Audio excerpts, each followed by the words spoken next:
కర్నూలు జిల్లా Nandikotkur MLA Arthur సంచలన వ్యాఖ్యలు చేశారు. ఎమ్మెల్సీ ఎన్నికల్లో ఓటు కోసం తనకు కూడా ఆఫర్ వచ్చిందని అంటున్నారు. ఎమ్మెల్సీ ఎన్నికల్లో ఓటు వేస్తే కోట్ల రూపాయలు ఇస్తామని పోలింగ్ కు ముందు రోజు తన కుమారుడికి ఫోన్ చేశారని చెప్పారు. అయితే తాను ఒప్పుకోనని చెప్పి తన కుమారుడు ఆఫర్ ను తిరస్కరించారని అన్నారు.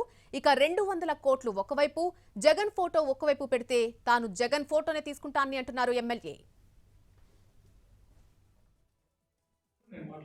వాళ్ళు ఎవరో మాట్లాడిన వాళ్ళు నాకు తెలియదు. అవసరమైన మెయిన్ పర్సన్స్ కాదు. ఎవరో మాట్లాడినాడు. ఎవరో మాట్లాడినప్పుడు నేను ఎందుకంటే మాకు ఆ థాటే లేనప్పుడు వాడి గురించి నేను ఆలోచించాల్సిన అవసరం ఉంది. వాళ్ళతో నేను మాట్లాడాల్సిన అవసరం.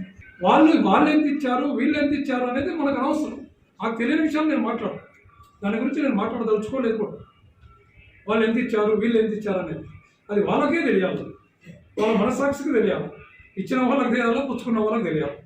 మనకు అటువంటిది ఆ థాటే లేనప్పుడు మనం దాని గురించి మాట్లాడదలుచుకోలేదు.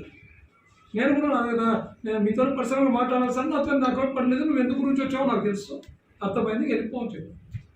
నేను కూడా దాన్ని ఇష్యూ చేయవచ్చు, కానీ అనవసరం మనకు ఆ థాట్ లేనప్పుడు ఎందుకు దాన్ని